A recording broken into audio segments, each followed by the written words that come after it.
माजी मुख्यमंत्री खासदार अशोक चव्हाण यांनी कोण प्रताप पाटील मला माहीत नाही असे म्हणत राष्ट्रवादीचे आमदार प्रताप पाटील चिखलीकर यांना डिवचल्यानंतर चिखलीकर यांनी त्यांना जोरदार प्रत्युत्तर दिले।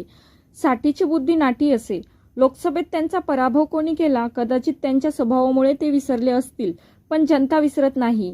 त्यांना पाडून जिंकलो त्यामुळे प्रताप पाटील यांना ते चांगले ओळखतात असे प्रत्युत्तर चिखलीकर यांनी दिले।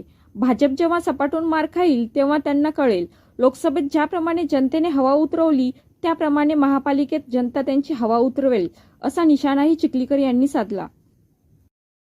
वय माणसाचं झालं की अशा गोष्टी घडतात।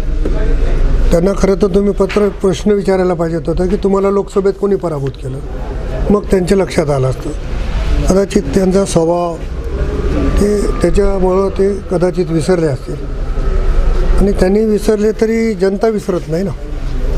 त्यांनी आल्यामुळं माझा पराभव झाला हे मला मान्य आहे, आणि त्यांना पाडून जिंकलो त्याच्यामुळं प्रताप पाटलाला ते चांगलं ओळखतात। अशा पल्लेग्रस्त असू शकतील, वयाचा असू शकेल, किंवा आपण म्हणतो साठीची बुद्धी नाटी तसं असू शकते।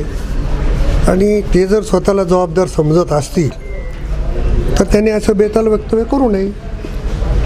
उलट मी जर म्हणलं की अशोक चव्हाण कोण आहे चालेल का, तो त्यांचा भास आहे, निवडणुकीत कळेल। जेव्हा भारतीय जनता पक्ष सपाटून मार खाईल तेव्हा त्यांची जागा त्यांना दिसेल। ते जे हवेत आहेत ना, हवा उतरायचं काम मतदार करतात। लोकसभेत ज्या पद्धतीनं त्यांची हवा उतरली त्याच पद्धतीनं महापालिकेमध्ये जनता त्यांची हवा उतरल्याशिवाय राहणार।